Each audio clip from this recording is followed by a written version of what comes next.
Hello, welcome to Lazada Insider, featuring knowledge that makes a difference. We share trusted insights, forward-looking perspectives, and exclusive expert interviews to keep you ahead of the curve. Hello, everyone. Welcome to Lazada Insider Earth Day Special Series. Every Monday from 18th of April to 16th of May, we bring you insights to inspire you to achieve higher business growth with less environmental impacts. I'm your host, Katrina, Senior Manager from Lazada Group Strategy.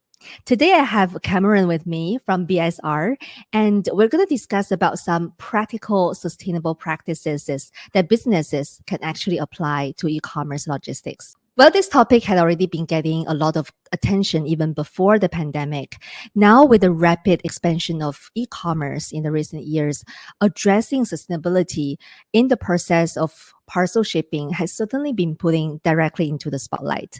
So it's really great to have you joining us today, Cameron, to share the insights with us. And you certainly have great expertise in the area of transportation and sustainability in this area, and also extensive experiences in helping businesses to advance the industry solutions related to reducing climate footprint during the logistics process. And this is an area that is certainly very interesting. So tell us a bit more about you, what do you do, and also about BSR. First of all, thrilled to be here. Thanks so much for having me. And I guess I'll just jump right in. My name is Cameron Steagall. I joined BSR a while back now, mainly on our transport and green freight team to assist with our freight collaborations and our transport consulting projects for initiatives really dedicated to decarbonizing maritime, aviation, and road freight, as well as, I guess, standardized reporting for those industries as well. Since then, I've actually moved into a new role, still with BSR, but I am now our manager of collaborations focused on transport and climate. And I am really just doing the same work, focused on collaborations for those same industries, those hard to abate sectors, and consulting some as well. And I guess that leads me to BSR, which BSR is a nonprofit consulting organization made up of experts focusing on sustainability and collaboration to create a more just and sustainable world. I mean, the growth of digital commerce, of course, brings a lot of convenience to consumers. And that convenience, in a sense, is actually supported by a more mature and more extensive logistics system. And as the industry grows, this potentially has a growing environmental footprint. So help us understand a bit more details. What are actually the main environmental impacts for e-commerce logistics? Yeah, it's a great question. And, in theory, and probably historically in practice too, e-commerce has had a significantly lower carbon footprint than brick and mortar shopping. But after the COVID-induced e-commerce boom between 2020 and 2022, the footprint could be as much as maybe 40% lower on average than individual trips to stores. That's pretty significant. However, I guess many of these calculations only take into account the one-way travel emissions and leave out aspects such as returns, like returning items, where brick and mortar stores see around maybe 9% return. Online retailers sometimes see up to 20%, and some individual stores see up to 50% of online returns. I mean, the emissions are only a portion of the environmental impact, though. There's also excessive waste from packaging materials, which include plastic, of course, cardboard, paper, plastic peanuts, all of that stuff. And while most studies show that more than half, and in some regions up to 75% of consumers want sustainable products, sustainably packaged and sustainably delivered, but without sustainable packaging, with growing expectations of immediate and free deliveries, with low global recycle rates, the online shopping boom will continue to have environmental impacts far outside of emissions.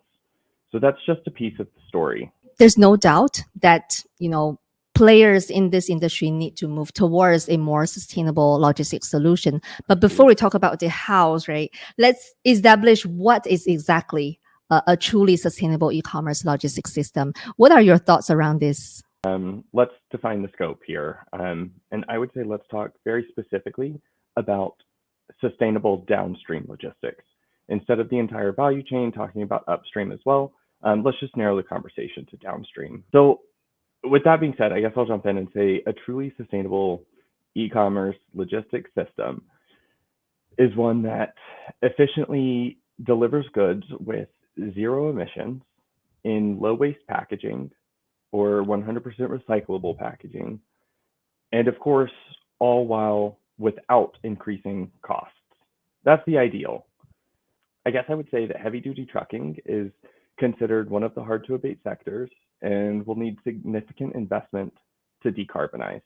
But the most polluting part of the e-commerce chain is actually the last mile deliveries, not the big 18-wheelers you see, but the small trucks that are going through neighborhoods and 20 miles outside of the city.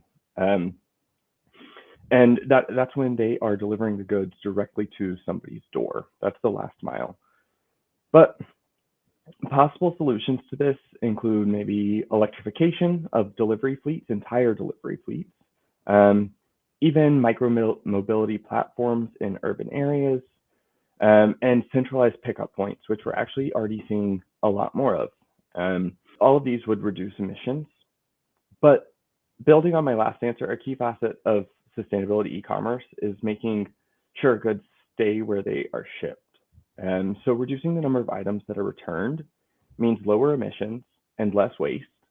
And maybe a way to do this is super clear information about products online, high quality pictures, colors, fit, everything like that. But then I would also consider the amount of waste produced through shipping products. You can reduce your impact by limiting the amount of plastic and the amount of paper, and making sure boxes are the right size for items. And this means using also recycled packaging when possible. And I guess all of this is, of course, just specific to the environmental aspect, but there's so much more to it. And even in just the downstream, we always need to consider sustainability in terms of workers' rights, livable wages, reskilling the workforce for a just transition, automation implications, and so much more. And if we really talk about, the importance, I would say, of a sustainable logistics solution e-commerce, do you see that as an option for businesses or more already a necessity? I won't be shy in saying that I definitely think sustainable logistics is an absolute necessity. And to requote a point from earlier, up to 75% of consumers think it's a necessity too. I don't think this trend is new, and I don't think it's going away. We're only going to see more consumers and investors ask for companies to develop sustainable logistics systems. And I also think a lot of the trends we're seeing now, like free shipping, overnight shipping, or in some urban areas, almost immediate shipping, 2-hour shipping. I expect those trends to also increase, and I expect for more rural areas to expect similar things in the coming years. But also, if we continue with business as usual, I believe it's the International Council on Clean Transportation, ICCT. They project that freight-related emissions in Asia alone will increase by 90% just from 2019 to 2050. That's insurmountable. That's nearly 100% emission increase in the next 30 years. And I would say that if we have any hope of remaining below the IPCC's recommended 2-degree, and I mean, ideally the 1.5 degree Celsius target, emissions need to be curbed in all sectors immediately. And I guess unfortunately too, COVID has really put a freeze on progress in so many industries. Aviation for one, which also happens to be one of the most emission intensive and hardest to abate sectors, but they're still recovering. And with SAF out there, the sustainable aviation fuel, it costs nearly 3 times as much as jet fuel. So it's very difficult for these companies to make significant investments at the moment when they're still recovering from so many losses during COVID. And I guess without airlines investing in SAF, the sustainable aviation fuel, so many shippers are automatically limited in their options to reduce their Scope 3 emissions. And we'll need to see significant investment over the next few years in aviation, road, last mile deliveries. And the investment means monetary, of course, but also in technology, research and development, ensuring that we can actually curb these emissions, even with transitionary fuels. Let's talk about some concrete examples and best practices. And you certainly had a lot of experiences, and you have seen great developments in this field. So I'm wondering, what are some of the latest sustainable solutions in e-commerce logistics that really impressed you? The first one that comes to mind is one that I just briefly mentioned before, and I'm not sure that I'm impressed as more as intrigued, which is the movement away from at-home delivery, like door-to-door delivery, to these centralized pickup points, such as these automated smart lockers. I just think it's super interesting that we have gone from brick and mortar to at-home delivery back to a centralized pickup point in the name of sustainability. And it's definitely one example that feels maybe regressive, but it does advance sustainability. And it's kind of like we're just reimagining post offices. But implementing this solution can significantly reduce emissions, especially from e-commerce, because delivery vehicles don't need to perform as many movements on routes through rural areas or even in urban areas where there's high traffic. And so really it just leads to better optimization, more efficiency, and it also saves the company money from fuel costs and maintenance costs. Let's see, another one I think is maybe the trend that will help eliminate concerns over fuel, which is electrification of fleets. I think we're seeing a huge movement into the mainstream of fleet electrification that probably started 5-7 years ago now, but it's just really taken off. Big e-commerce and logistic companies are increasingly marketing large procurement commitments. I think along the same thought is electric cargo bikes. We're seeing massive amounts of electric cargo bikes entering dense populated areas like big cities, New York City, Singapore, and maybe just one more, which is probably the increasing collaboration. And there are probably two worth mentioning for this conversation. The first is probably the Sustainable Freight Buyers Alliance, and then also the First Movers Coalition. And both collaborations are devoted to scaling decarbonization, and SFBA, the Sustainable Freight Buyers Alliance, is a freight-specific effort to scale projects focused on decarbonization efforts and catalyze collaborations. While the First Movers Coalition is I guess it's a form of a public-private partnership driving the adoption of low and zero carbon fuels and technologies in these hard-to-abate sectors. And I think we'll see more alignment in the coming months and certainly years as companies pool demand and to their funding, of course, to help streamline and deduplicate these efforts to collectively drive down emissions. It's very exciting. It's great to see that you share a lot of the inspiring ideas and practices and also collaborations in this space. So if let's say we bring more dimensions to the discussion, and you talk about this just now, right? As online shopping becomes more mature in Southeast Asia, from consumers' perspective, there are higher expectations on the speed, the affordability, the sustainability of online order delivery. And do you see these expectations, right? The ones that I mentioned just now, speed, affordability, sustainability, as competing priorities, or they can coexist? And how can business really balance these priorities in practice? I don't think that these are competing priorities, but I definitely think that they are all challenges. And it's difficult for a business to get all three probably without some trade-offs. Um, and a good example maybe is the centralized pickup points. So while it's more sustainable for the business in terms of emission reductions and fuel costs, it comes at the expense of customers' convenience. And maybe that's okay with so many customers now wanting more sustainable options. Um, and we probably won't know until we trial and error and customers let us know.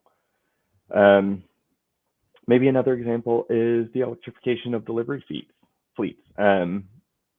They offer no trade-offs in terms of speed and increasing the sustainability of operations, but upfront costs might be higher for a company.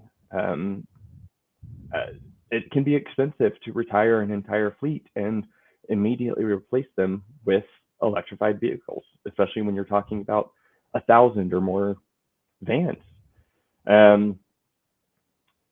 I guess the upside is that, of course, it will be more cost effective to run these fleets in 5 years, 7 years. But it'll be a while before your company see a return on that investment. And consumers are expecting immediate deliveries these days, which might mean separate packages for each item. And this can be difficult to combat, as it means changing consumer behavior. And that's a tough one to do. But we see businesses offer credits for choosing more sustainable options, which are really just delayed deliveries that give consumers the chance to delay 3 packages instead of arriving on 3 separate days to arrive a week later, all in the same package. And it is great. It reduces so much waste and plastic, and it might come at the customer's convenience, but it's an incentive and it gives them that option to do that. I would also suggest that companies support policies that really drive change. Maybe a good example of that is the new United Nations Plastic Treaty, which I believe was just recently agreed to by more than 175 countries. So it really does feel like we are moving in a direction that is backed by government, politicians, consumers, investors, and companies. So I think it's possible to deliver all 3 expectations of speed, affordability, and sustainability. And I just don't think it's going to happen overnight. But I think companies have to take that first step to get there. When we check in with our consumers around this topic, right? They also share with us, as long as it is transparent and give them the option, it will not come as a surprise to them, right? In terms of speed, in terms of cost, and all those things, they would like to actually contribute to this cause. So I think that's something that I completely echo with you. I think businesses and consumers can definitely sort of combine forces on this movement. So you also mentioned about for companies, right?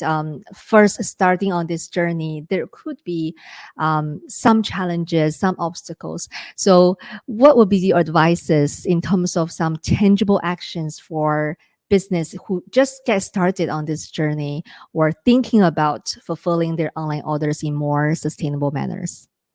Yeah, well, there are absolutely ways for companies who are just getting started and want to jump in when it comes to improving their actionable or sustainability operations. I guess some of the first things I might suggest are working internally, engaging really early on with your suppliers. This could be one of the first things you do. So companies could engage with suppliers to identify more sustainable procurement options. And it might be better packaging. It might be better shipping routes. It might be sourcing locally, or even opportunities to invest in zero carbon fuels. Many airlines aren't really investing without the support of their preferred vendors, and they provide vendors an option to invest in that sustainable aviation fuel with them. So when companies do pay upfront for investments like that, they see return in terms of scope 3 emission reductions. I think companies might also commit to reevaluating long-term contracts to ensure that new technologies are leveraged when possible, and companies aren't tied to things like fossil fuels or stagnant vendors. And I guess finally, I would never advise a company to go at it alone.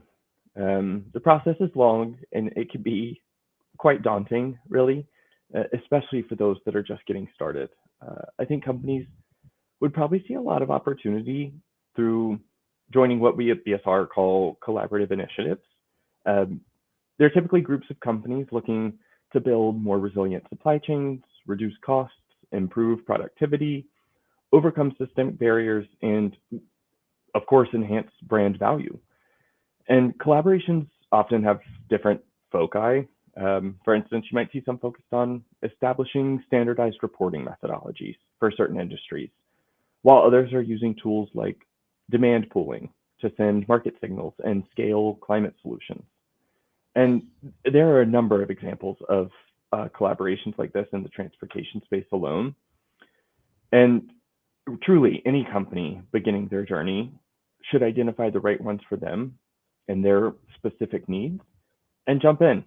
There's no need to try and solve all your problems alone when collaborations have already begun. I really love what you shared about collaboration. And when it comes to sustainability, I think this is definitely something that even, I would say, competitors in the same field, they can collaborate and, work on this all together. Let's look into the near future. What do you think will be the key drivers for higher adoption of sustainable logistics solutions in e-commerce? There's so much happening in this space right now. And I think it's all really going to change the future of shipping and logistics as we know it. Some of my favorites are probably the investments in zero emission fuels like hydrogen and battery electric vehicles, obviously.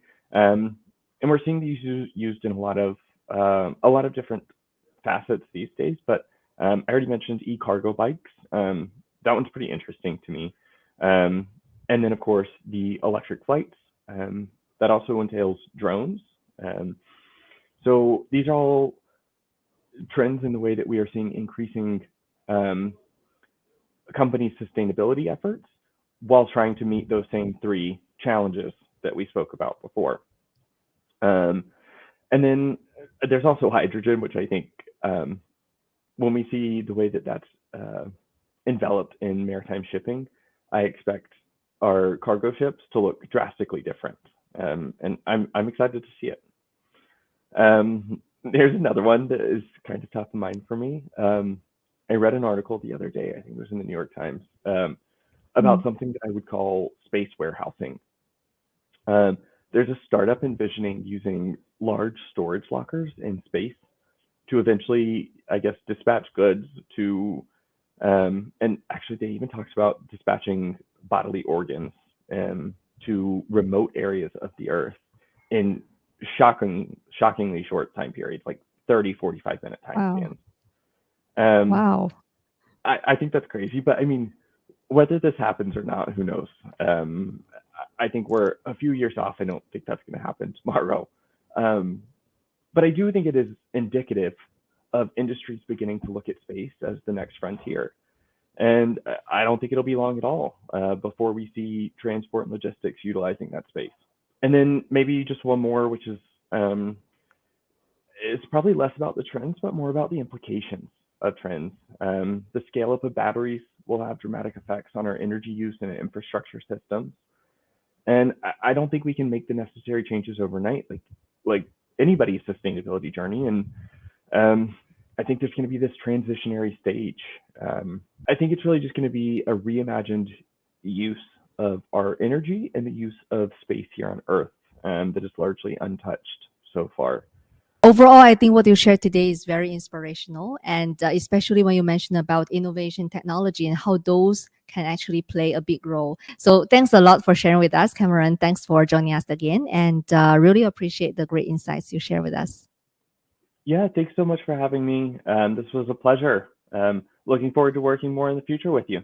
This is Lazada Insider. We hope you enjoyed this episode. Make sure you click follow and subscribe so you don't miss our latest insights and expert interviews. Thanks again for joining us. Until next time, take care.